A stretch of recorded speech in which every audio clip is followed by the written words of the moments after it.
The great chamber fell silent as the ancient creature moved toward the center platform. Eldermoth was the oldest being in the Galactic Council. His gray skin was covered with deep wrinkles, and his 4 eyes glowed with the wisdom of 10,000 years. When he spoke, every species listened. "I must warn you about the humans," Eldermoth said. His voice was soft, but it carried through the massive hall. "Do not test them. Do not challenge their ships. You will regret it." Ambassador Vel of the Tirani hegemony laughed from his seat. His blue scales shimmered under the bright lights. "Eldermoth, with great respect, the humans are nothing special. They come from a small planet in a forgotten corner of the galaxy. They have only been traveling between stars for 200 years. We have been doing it for 5,000. And yet," Eldermoth replied slowly, "they survived their planet. Do you know what Earth is like? It is a death world. Earthquakes shake their ground. Volcanoes burn their cities. Ice covers their land. For thousands of years, then melts and floods everything. Diseases kill millions. And still, the humans survived. They did not just survive, they grew stronger." Fleet Commander Roll stood up from his seat. He was a Vexen, tall and powerful, with dark purple skin and sharp teeth. The Vexen Empire had conquered 12 star systems. They feared nothing. "Eldermoth, I have heard enough stories about humans. They are soft creatures. They have no claws, no armor, no natural weapons. Their ships are ugly and poorly designed. My fleet could destroy their entire civilization in a single week." Eldermoth turned his ancient eyes toward Rawl. "Their ships are not poorly designed, Commander. They are designed differently. Every other species in this galaxy builds ships hoping nothing will go wrong. Humans build ships knowing that everything will go wrong. That is the difference. That is why you should not test them." Rawl waved his hand dismissively. "You speak in riddles, old one. Ships are ships. Weapons are weapons. Power is power. The Vexen Empire has more of all three. Humans will learn their place, or they will be destroyed." The council session ended without agreement. Eldermoth returned to his quarters, his heart heavy with worry. He had seen many species rise and fall. He had watched empires grow arrogant and collapse. The Vexens reminded him of the Kareth, a species that had tried to conquer the universe 3,000 years ago. The Kareth were extinct now. Pride had killed them. Far across the galaxy, aboard the human flagship Taibong, Captain Kim Tae sat in his command chair and studied the star maps. He was a man of 42 years, with short black hair turning gray. At the edges and calm dark eyes that had seen too many battles. His uniform was simple and clean, without medals or decorations. He did not believe in showing off. "Captain Lieutenant Park," Yuna said from her station. She was younger than him, 31 years old, with sharp features and quick hands that moved across her control panel like a musician playing an instrument. "We have received new intelligence reports. Vexen warships have been spotted near our colony worlds in the Outer Rim." Tay leaned forward slightly. "How many ships?" "Unknown, sir. But our scouts report at least 3 separate fleet movements. The Vexens are planning something." Chief Engineer Choi Woo entered the bridge. He was a short man, with thick arms and oil stains on his uniform that never seemed to wash out completely. He had been fixing ships since he was 16 years old. There was no engine in the galaxy that he could not repair. "Captain, I heard the news. The Vexens are coming. We need more supplies. Our fuel reserves are at 60%. We have been on patrol for 3 months, I know," Tay said quietly, "but we cannot return to base. If the Vexens attack our colonies while we are gone, millions of people will die." Yuna looked at her captain with concern. "Sir, we only have 7 ships in this patrol group. The Vexens have hundreds of warships. If they attack in force, we cannot win." Tay smiled slightly. It was not a happy smile. It was the smile of a man who had faced impossible situations before. "Lieutenant, do you know why human ships are different from every other ship in the galaxy?" "Because we build them with more backup systems," Yuna guessed. "That is part of it," Tay said. "But the real reason is simpler. Every other species in the galaxy had easy paths to the stars. Their planets were kind to them. Their evolution was gentle. But Earth tried to kill us every single day for millions of years. We learned that survival is not about being the strongest. It is about refusing to give up. Our ships carry that lesson in every wire, in every plate of armor. Wu nodded slowly. The captain is right. I have studied alien ships. They are beautiful and efficient, but they break easily. When something goes wrong, their crews do not know what to do. They wait for the computer to fix things. But human ships. We have manual controls for everything. We can fix anything with spare parts and determination. Our ships are ugly, but they are survivors. Just like us. Tay stood up from his chair. Send a message to all ships in the patrol group. Tell them to prepare for possible combat. We do not know when or where the Vexans will strike, but when they do, we will be ready. On the Vexan flagship, Commander Roll looked at the holographic map of human space. His officers stood around him, waiting for orders. Raoul pointed at a small blue planet near the edge of human territory. There, he said, New Busan. It is a farming colony. Weak defenses. Few ships. We will attack it first and demand their surrender.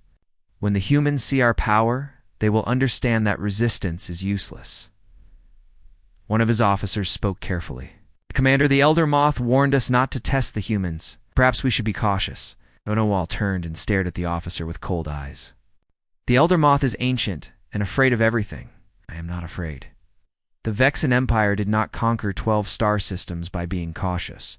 We conquered them by being strong. The humans are weak. They will fall like all the others. He turned back to the map and smiled with his sharp teeth. Prepare the Third Fleet. We attack in 3 days. Let the humans see what real power looks like. The Vexan officers saluted and left to follow their orders. None of them noticed the small human scout ship hiding behind a distant asteroid, recording everything. The message would reach Captain Kim Tae within hours. Humans would not be surprised. They never were. Survival had taught them to always watch, always prepare, never trust that tomorrow would be peaceful. The warning had been given. The warning had been ignored. Now the galaxy would learn why human ships were different from all others. The sky above New Busan turned dark as 40 Vexan warships dropped out of hyperspace. They appeared suddenly, like monsters coming out of shadows, their weapons already glowing with deadly energy. The people on the planet below looked up and felt fear grip their hearts. They had heard stories about the Vexan Empire. They knew what happened to planets that resisted. Governor Lee Hanna stood in her office and watched the ships through her window. She was a woman of 53 years, with gray hair tied back in a simple style and eyes that showed no fear. She had survived a mining accident when she was young. She had lost her husband to disease. She had raised 2 children alone while building this colony from nothing. She was not going to surrender to anyone. Her assistant ran into the room, breathing hard. Governor, the Vexan commander, is demanding communication. He wants our surrender. Put him through, Hannah said calmly. Commander Roll appeared on her screen. His purple face was twisted into a cruel smile. Governor of New Busan, I am Commander Raul of the Vexan Third Fleet. You have 1 hour to surrender your planet. If you refuse, we will destroy your cities and take your people as slaves. The choice is yours. Hannah looked at him without blinking. Commander Roll, New Busan, is a human colony. We do not surrender. We do not become slaves. If you want this planet, you will have to fight for every meter of ground, Raul laughed. You have no fleet. You have no weapons strong enough to hurt my ships. Your bravery is amusing, but useless. Surrender now, and I will be merciful. No, Hannah said simply. Then she ended the communication. She turned to her assistant. Activate the planetary distress beacon. Send a message to every human ship in this sector. Tell them New Busan is under attack, and we need help immediately. The signal went out at the speed of light, spreading across space like a cry for help. 3 hours away, aboard the Taibong, Lieutenant Park Yuna received the message. Her face went pale as she read the details. Captain, she said urgently, New Busan is under attack. 40 Vexan warships. They are demanding surrender. Captain Kim Tae stood up from his chair. How long until they start their attack? Less than 1 hour, sir. Governor Lehana refused to surrender. Tay nodded slowly. He expected nothing less from Hannah. He had met her once, years ago. She was made of steel and fire. Navigation, calculate a hyperspace jump to New Busan. Maximum speed. As a navigation officer, a young man named Shinde looked up with worried eyes. Sir, we only have 7 ships. The enemy has 40. The odds are almost 6 to 1 against us. I can count, Lieutenant Tay said quietly. Calculate the jump. Chief Engineer Choi Woo stepped onto the bridge. He had heard the alert from engineering. Captain, our fuel reserves are still low. If we jump to New Busan and fight a long battle, we might not have enough fuel to retreat. Then we will not retreat, Tay said. We will win, or we will die trying. There is no other option. Millions of people are counting on us. Yuna stood up from her station and faced the captain directly. Sir, permission to speak freely. Granted. This is suicide. Our ships are good, but they are not magical. We cannot defeat 6 times our number. We should wait for reinforcements. Tay walked toward her slowly. His voice was calm but firm. Lieutenant, do you know what happens if we wait? By the time reinforcements arrive, New Busan will be burning. The Vexans will take prisoners. They will make slaves of our people. Children will be separated from their parents. Families will be destroyed. Is that what you want? Yuna lowered her eyes. No, sir. Fight. Then we fight, Tay said. He turned to address the entire bridge crew. I know the odds are against us. I know this seems impossible. But let me tell you something about human ships that the Vexans do not understand. He walked to the main view screen and pointed at the stars. Every other species in this galaxy built their ships for efficiency. They wanted the fastest engines, the most powerful weapons, the strongest shields. But their ships have a weakness. When something breaks, their ships stop working. One failure leads to another, and soon the entire ship is dead. He turned back to his crew. Human ships are different. We built our ships to survive failure. We have backup systems for our backup systems. We have manual controls for everything. When our shields fail, we keep fighting. When our engines are damaged, we repair them while the battle is still happening. When our computers crash, our people take over and do the work themselves. Wu nodded from his station. The captain speaks the truth. I have repaired this ship 100 times. I have fixed engines with nothing but spare parts and tape. I have kept this ship alive when any other ship would have died. That is what human engineers do. Tay smiled slightly. The Vexans think they are fighting ships. They are wrong. They are fighting humans. And humans do not give up. We do not stop. We do not surrender. We survive. That is what we have always done. That is what we will do today. The bridge was silent for a moment. Then Yuna sat back down at her station and began preparing for battle. Navigation. Send the jump coordinates to all ships in the patrol group. Weapons. Charge all batteries. Communications. Send a message to New Busan. Tell them help is coming. Tay returned to his command chair. All ships, prepare for hyperspace jump. We arrive in 3 hours. Use that time to check every system, every weapon, every backup. When we drop out of hyperspace, we hit the Vexans hard and fast. No hesitation, no mercy. They wanted to test human ships. Now they will learn why that was a mistake. The 7 human ships aligned themselves for the jump. Their engines glowed bright blue as they powered up.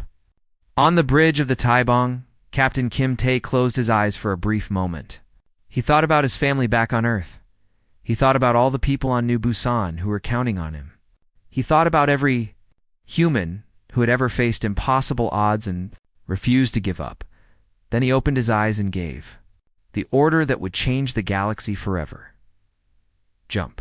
The stars stretched into lines of light, and the 7 ships vanished into hyperspace. Behind them, the message spread to other human fleets, other human worlds. Help was coming. But the first battle would be fought by 7 ships against 40. The odds were terrible. The situation was desperate, but the humans were not afraid. They had been fighting against terrible odds since the beginning of their existence. This was nothing new. This was just another day of survival, and humans were very, very good at surviving. The 7 human ships dropped out of hyperspace directly behind the Vexen fleet. Commander Roll was in the middle of giving orders for the planetary bombardment when his sensor officer shouted in alarm. "Commander, human ships detected. 7 vessels, directly behind us." Rawl turned to look at the display screen. He saw the 7 small ships approaching at full speed, their weapons already firing. For a moment, he felt surprise. Then he laughed. 7 ships? They sent 7 ships against my fleet of 40. This is not a battle. This is a joke. All ships, turn and destroy these fools. The Vexen fleet began to turn. Their ships were beautiful and deadly, with sleek designs and powerful weapons. They moved in perfect formation, like a school of predators in dark water. Their energy lances charged with bright purple light. "Fire," Rawl commanded. 40 ships fired at once. The energy lances cut through space like burning knives. 3 of the human ships took direct hits. Their shields flashed bright blue, then collapsed completely. The ships shook violently from the impact. Rawl smiled with his sharp teeth. "It is over. Finish them." But something strange happened. The 3 damaged human ships did not explode. They did not drift helplessly in space. They kept coming. Their weapons kept firing. Small explosions flashed across their hulls as damage control teams fought to keep them alive. On the bridge of the Taibong, Captain Kim Tae gripped his chair as the ship shook from another impact. Sparks flew from damaged panels. Smoke filled the air, but his voice remained calm. "Damage report." Lieutenant Yuna checked her screens rapidly. "Shields down. Hull breaches on decks for 7 and 12. Main weapon battery offline. Engine power reduced by 30%. Repair teams? Already working, sir? Han Minho reports he can seal the hull breaches in 8 minutes.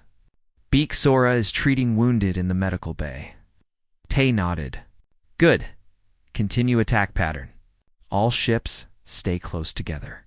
Use our combined firepower." The 7 human ships flew straight into the heart of the Vexen formation. They were smaller than the Vexen warships, but they moved faster and turned quicker. More importantly, they refused to die. Commander Roll watched in confusion as his ships fired again and again. The human vessels took hit after hit. Their armor was burned and broken.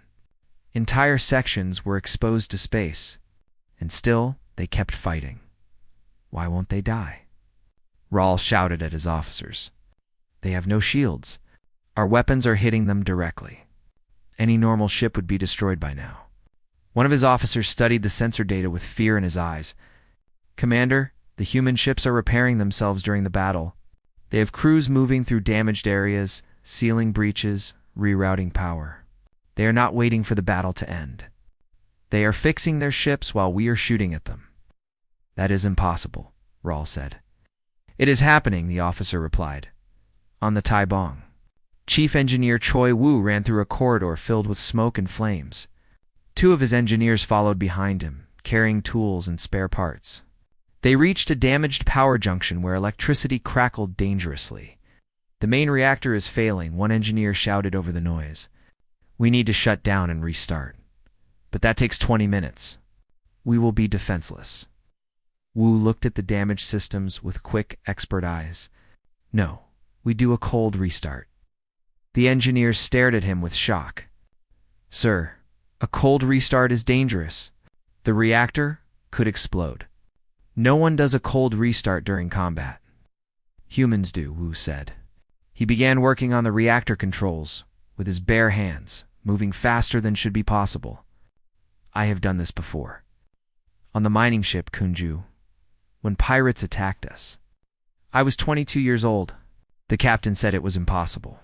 The reactor said it was impossible. But I did it anyway. Because impossible is just a word.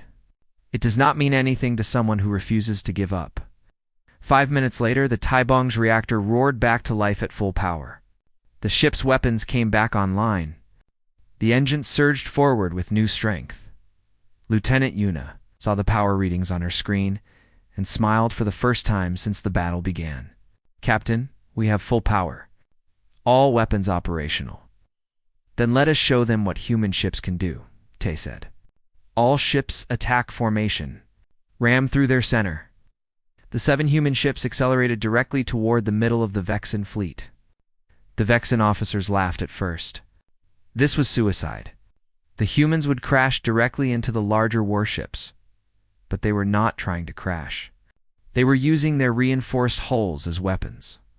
The human ships hit the Vexen formation like stones thrown into glass. The Vexen ships were designed for elegance and efficiency. They were not designed to survive physical impact. 3 Vexen warships crumpled from the collision. 2 more lost control and crashed into each other. Commander Rahl watched in horror as his fleet fell into chaos. The human ships were everywhere now, moving between his larger vessels, firing at close range where Vexen weapons could not target properly. More Vexen ships exploded. More fell silent and dark. "Retreat." Rahl finally screamed. "All ships, retreat. Jump to hyperspace immediately." The surviving Vexen ships began to flee. They jumped away one by one, disappearing into hyperspace like animals running from fire. In 20 minutes, the battle was over. 18 Vexen warships floated in pieces around New Busan. The rest were gone. Of the 7 human ships had been destroyed, but the crews had been evacuated before the end. Every single human had survived. They floated in escape pods waiting for rescue. Watching the burning remains of the Vexen fleet drift past them, Captain Kim Tae stood on his damaged bridge and looked at the destruction around him. His uniform was torn and burned.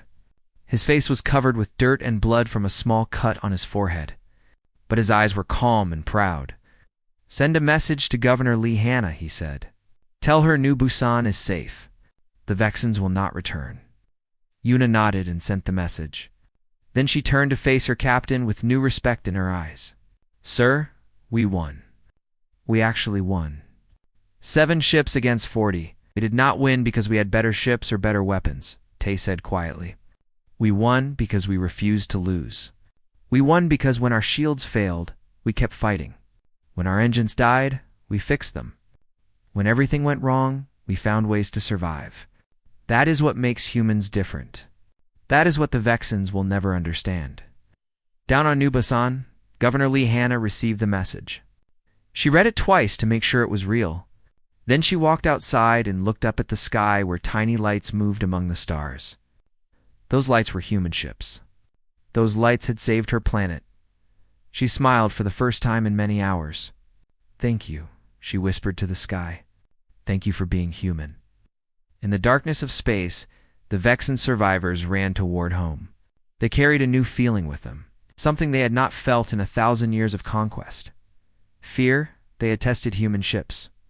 Now, they understood why they should never have tried. The Galactic Council chamber was more crowded than it had been in centuries. Representatives from 200 species sat in their seats, watching the central platform with intense attention. The news of the Battle of New Busan had spread across the galaxy like fire.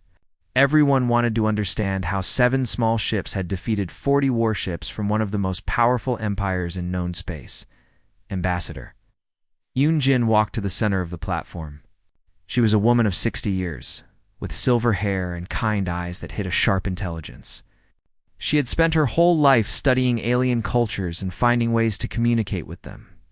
Today, she had the most important task of her career. She had to explain humanity to the galaxy. "Thank you for inviting me to speak," Jin began. Her voice was soft but clear. "I know many of you are confused about what happened at New Busan. I know many of you are afraid. You have seen your strongest weapons fail against ships that should have been easy to destroy. You want to understand why?" She pressed a button on her control device. A holographic image of Earth appeared above her, slowly spinning in the light. The blue oceans and green continents looked peaceful and beautiful. "This is Earth, our home. Many of you have studied our planet and decided it is a death world. You are correct. Earth has tried to kill us since the moment we first appeared. Let me show you what I mean." The hologram changed to show ancient Earth, covered with fire and destruction. 5 times in our planet's history, almost all life was destroyed. Asteroids struck from space. Volcanoes covered the sky with ash. Ice spread across the entire world. Each time, most species died. But some survived. Our ancestors survived. Image changed again, showing early humans running from predators. When we were young, as a species, we were weak. We had no claws, no fangs, no armor. Every creature on our planet was stronger than us, faster than us, more deadly than us. By all logic, we should have gone extinct. Jin paused and looked around the chamber. But we did not. We survived. Do you know why? No one answered. The entire chamber waited in silence. We survived because we learned to never give up. When we were hunted, we learned to hunt back. When we were cold, we learned to make fire. When we were sick, we learned to make medicine. Every problem that nature threw at us, we solved. Every disaster that should have killed us, we overcame. We did not survive because we were strong. We survived because we refused to die. The hologram changed to show images of human history. Ships sinking in dark oceans. Cities burning in great fires. Machines exploding and falling from the sky. This lesson shaped everything we built. When our ships sank in the ocean, we did not stop building ships. We built better ships with more safety systems. When our flying machines crashed, we did not stop flying. We studied every crash and made our machines safer. When our first attempts to reach space ended in fire and death, we did not stop reaching. We learned from every failure. We built solutions for every problem. Jin pointed at the hologram. Look at this ship. It is called the Taibong. It is not beautiful by your standards. It does not have the elegant lines of Vexen warships. It does not have the perfect efficiency of Tyranny vessels. It looks rough and ugly and heavy. The image zoomed in to show the ship's internal systems. But look inside. Every critical system has 3 backup systems. Every control can be operated manually if the computers fail. Every section can be sealed and isolated if there is a breach. The ship carries enough spare parts to rebuild itself twice. The crew is trained to repair any system under any conditions. She looked directly at the Vexen representatives in the chamber. They shifted uncomfortably in their seats. Your ships are designed by engineers who hope nothing will go wrong. Our ships are designed by engineers who know that everything will go wrong. That is the difference. That is why your 40 ships could not destroy our 7. Elder Moth spoke from his seat. Please continue, Ambassador. Tell them about your crews. Jin nodded respectfully to the ancient being. Yes, the ships are important, but the crews are more important. Let me tell you about human crews. The hologram changed to show images of human naval training. Men and women working in dark, dangerous conditions. Fires being fought in enclosed spaces. Wounded people being treated while alarms screamed around them. We train our crews to expect disaster. From their first day of training, they learn that their ship will be damaged. Their systems will fail. Their friends will be hurt. They learn to work in smoke and darkness. They learn to repair machines with their bare hands. They learn to never ever stop fighting until the battle is over. She showed images from the Battle of New Busan, when Chief Engineer Choi Woo performed a cold restart on the Taibong's reactor. The Vexens thought it was impossible. It is not impossible. It is just very difficult and very dangerous. But Woo had practiced that procedure hundreds of times. He knew exactly what to do when everything went wrong. Because for humans, something always goes wrong. We plan for it. We trained for it. We survive it. Jin turned off the hologram and faced the council directly. You asked why human ships are unique? The answer is simple. Human ships are built by survivors for survivors. Every piece of metal, every wire, every system carries the lessons of 1,000,000 years of struggle. When you fight a human ship, you are not fighting technology. You are fighting the collected willpower of a species that refused to die on a planet that tried to kill them every single day. She took a deep breath. The Vexions learned this lesson at New Busan. I hope the rest of the galaxy learns it without needing their own battle. We do not want war. We want peace. But if you attack us, We will fight, and we will survive, because that is what humans do. It is what we have always done. It is what we will always do." The chamber was silent for a long moment. Then Elder Moth began to make a sound that might have been applause. Other species joined him. The sound grew until it filled the entire chamber in the back of the room. A group of Vexen representatives watched with dark eyes. Among them sat Commander Roel, his arm still bandaged from injuries he received at New Busan. His face showed no anger now. Only thought. Only doubt. Only the beginning of understanding. He had spent his entire life believing that power came from strength, from weapons, from size. Now he was learning that true power came from something else entirely. It came from the will to survive. It came from refusing to give up. It came from being human. And as he watched Ambassador, Jin received the respect of 200 species. Raul realized that the Vexen Empire had made a terrible mistake. They had not just lost a battle. They had awakened something far more dangerous than any weapon. They had awakened the tension of a species that never stopped fighting until they won. The news spread across the Vexen Empire like a disease. Their mighty Third Fleet, the pride of their military, had been destroyed by 7 human ships. The Senate demanded answers. The military demanded revenge. The common people demanded change. On the Vexen homeworld, protests filled the streets of every major city. For 1,000 years, the Vexen people had been told they were the greatest species in the galaxy. Their leaders had promised them endless victory and conquest. Now those promises were broken. In the conquered systems, rebellion began. Species that had lived under Vexen rule for centuries heard about New Busan and found new courage. If humans could resist, maybe they could too. Small fights became large battles. Vexen troops were pushed back. Governors were overthrown. The great empire began to crack. Commander Roel stood before the Vexen Senate and faced judgment. His purple skin looked gray with exhaustion. His eyes were hollow and empty. The senators demanded to know how he had lost so completely. "I underestimated them," Raul said simply. "We all did. We looked at their small ships and their soft bodies, and we thought they were weak. We were wrong. They are not weak. They are something far more dangerous. They are survivors." One senator slammed his fist on his desk. "We should have sent more ships. If we attack them with our full fleet, we can crush them." Raul shook his head slowly. "You do not understand. More ships will not help. At New Busan, we hit their vessels with everything we had. We destroyed their shields. We burned holes in their hulls. And they kept coming. They fixed their ships while we were still shooting at them. They rammed through our formation using their damaged vessels as weapons. They did things we thought were impossible." He looked around the Senate chamber with tired eyes. "I have fought 100 battles. I have conquered 12 star systems. I have never seen anything like human crews. When their ship is burning, they smile and grab repair tools. When their friends fall, they keep fighting. When they should surrender, they attack harder. You cannot defeat an enemy that refuses to accept defeat." The Senate chamber fell silent. No one knew what to say. Finally, an old senator named Vesk spoke. He was one of the few voices who had always cautioned against expansion. "Then what do you suggest, Commander?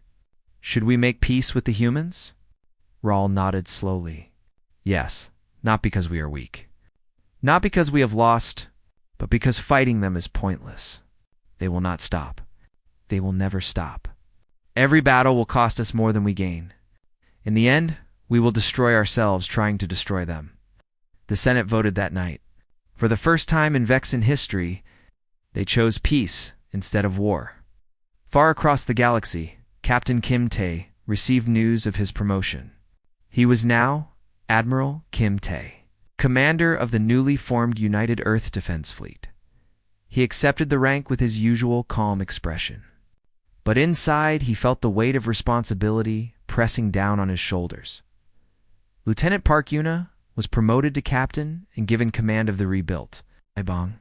The ship had been repaired at the finest shipyard on Earth, but Yuna made sure to keep some of the battle scars visible. They were reminders of what the ship had survived, Chief Engineer Choi Woo was awarded the Star of Humanity. It's the highest honor given to any human in service.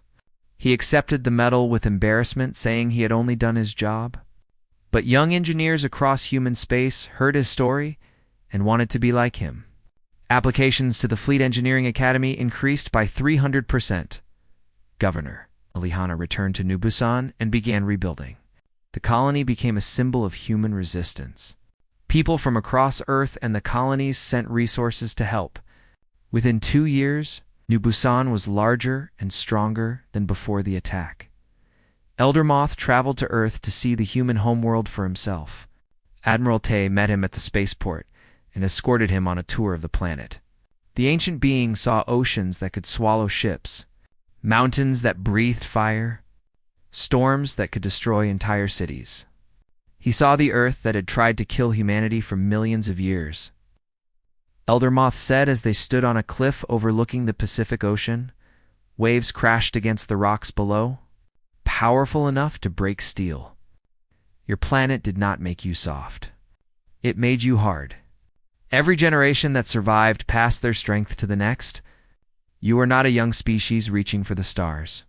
You are an ancient species of survivors who finally found new challenges to overcome. Tay nodded. We never asked to be this way. Earth gave us no choice. We had to become survivors or die. Now that spirit is part of everything we build and everything we do. Elder Moth turned his ancient eyes toward Tay. I warned the Vexans not to test you. They did not listen. Now their empire is falling apart, and their conquered peoples are finding freedom. You have changed the galaxy, Admiral. Do you understand what that means? Yes, Tay said quietly.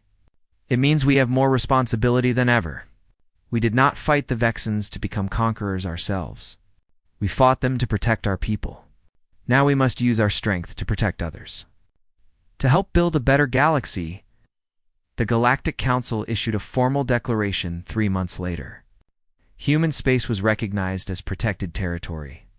No species was to attack human ships or worlds. Any violation would be met with the combined response of the Council and its allies.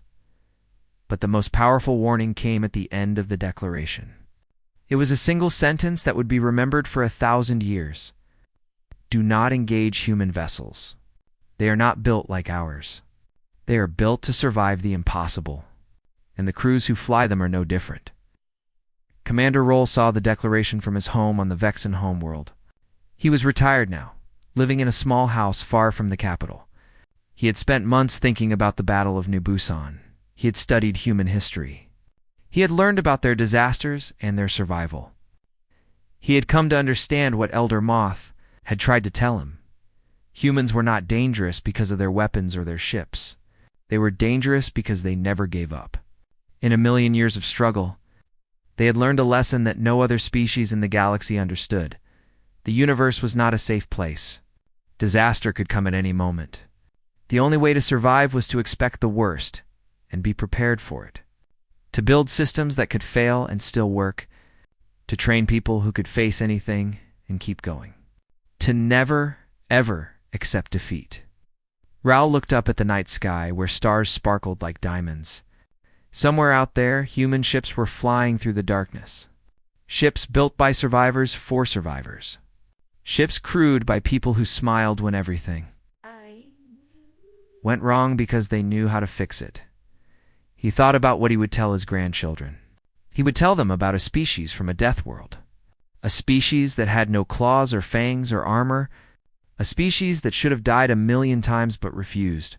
A species that built their ships to survive the impossible because they had survived the impossible their whole existence.